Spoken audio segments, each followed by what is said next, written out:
प्रिय विद्यार्थियों, आज की इस वीडियो में हम क्लास 10th की poem a tiger in the zoo, चिड़ियाघर में एक बाघ, जिसके कवि हैं Leslie Norris. This poem contrast a tiger in the zoo with the tiger in its natural habitat। इस कविता में चिड़ियाघर में रहने वाले बाघ का और जंगल में अपने प्राकृतिक परिवेश में रहने वाले बाघ के व्यवहार का अंतर दिखाया गया है कि क्या अंतर होता है, क्या विरोधाभास है। The poem moves from the zoo to the jungle and back again to the zoo। यह कविता चिड़ियाघर से जंगल की तरफ और फिर वापस चिड़ियाघर की तरफ घूमती है। Read the poem silently once and say which stanzas speak about the tiger in the zoo and which ones speak about the tiger in the jungle। इस घूमती है, एक बार शांति से इस कविता को पढ़िए और बताइए किस छंद में या किस पंक्ति में बाघ चिड़ियाघर में है और किसमें बाघ जंगल में है।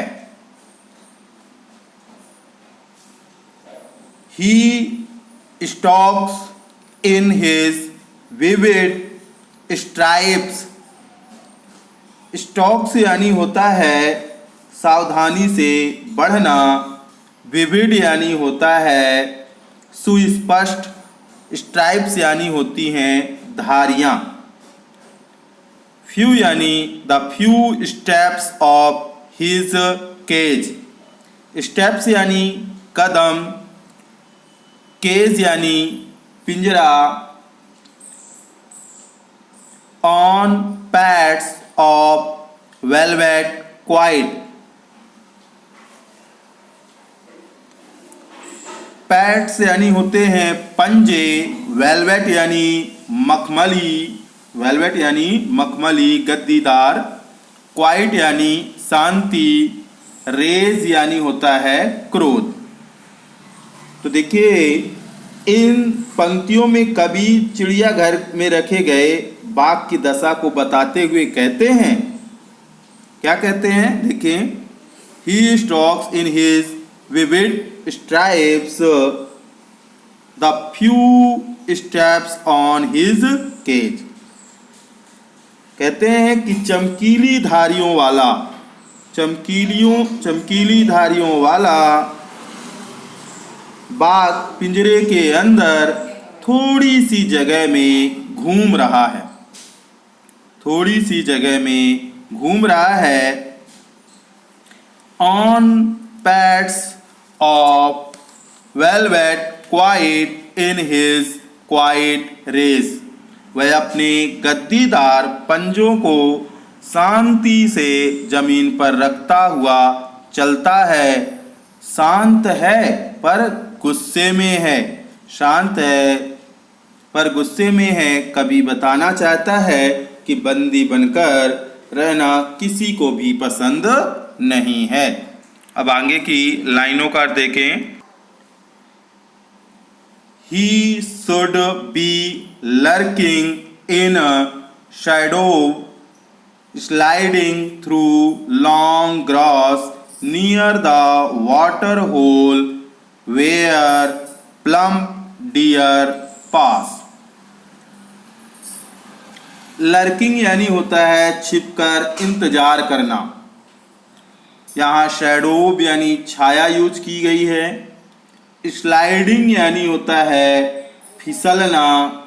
वाटर होल यानी जल स्रोत, चाहे वह तालाब हो चाहे वह बावली हो, कोई भी जल स्रोत हो सकते हैं। प्लम्प यानी होता है मोटा, डियर यानी हिरण। तो इन पंक्तियों में कवि बाघ का वर्णन करते हुए कहते हैं, He should be lurking in shadows, sliding through long grass. जब वह जंगल में अपने प्राकृतिक परिवेश में है, वह कहता है कि जंगल में वह या तो पेड़ की छांव में बैठा होगा, या फिर लंबी घास के पीछे बैठा होगा। Near the water hole where plump deer pass.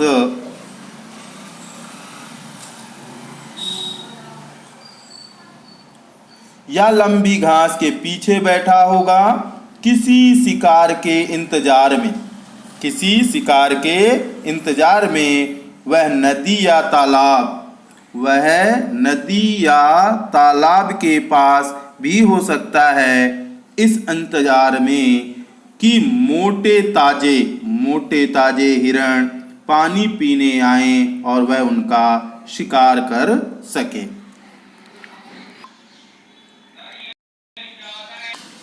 स्नॉर्लिंग यानी होता है दांत निकालकर गुर्राना। अराउंड यानी चारों ओर। हाउसेस यानी मकान। जंगल यानी जंगल। और फैंक्स यानी लंबे नुकीले दांत। कॉप्स यानी होता है पंजा। बैरिंग यानी होता है आपका दिखाना। टेरराइजिंग यानी होता है डर उत्पन्न करना। विलेज यानी गांव। तो इन पंक्तियों में कवि बताते हैं he should be snarling around houses at the jungles as कि बाघ जंगल में दहाड़ रहा होगा या जंगल के छोर पर जो घर बने हैं वहां शिकार की तलाश में घूम रहा होगा।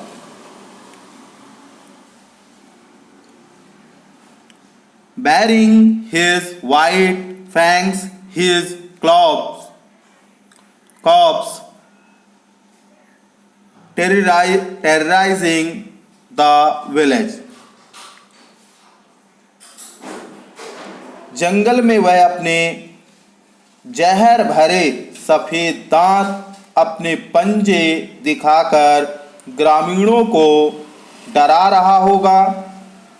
कवि बताना चाहते हैं कि अपने प्राकृतिक वास में जानवर फ्री होते हैं, स्वच्छंद होते हैं, स्वतंत्र रूप से घूमते हैं और निडर रहते हैं।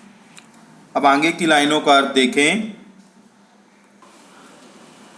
But he is locked in the concrete cell, his strength behind bars, stalking the length of his cage, ignoring visitors.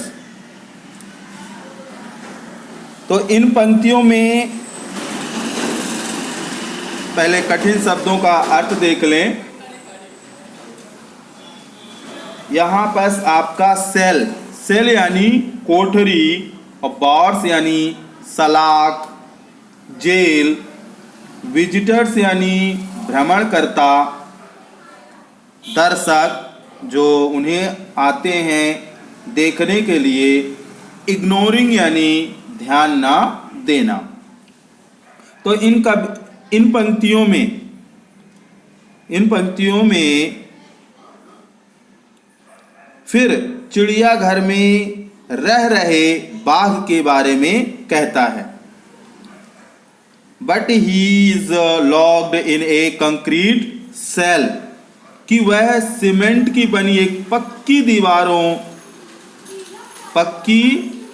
दीवारों से बने पिंजरे में कैद है। His strength behind bars, stalking the length of his cage, ignoring visitors. अब उसकी जो ताकत होती है वह भी पिंजरे में रहकर खत्म हो जाती है। वह पिंजरे में ही घूमता है। उसे वहाँ इतना नीरस लगता है, इतना खराब लगता है कि वह अब चिड़ियाघर में आने वाले लोगों को भी नहीं देखता है, उन्हें भी इग्नोर कर देता है, नज़रअंदाज कर देता है। इसके बाद आगे की लाइनें, He hears the last voice at night, the patrolling cars, and stares with his brilliant eyes at the brilliant stars.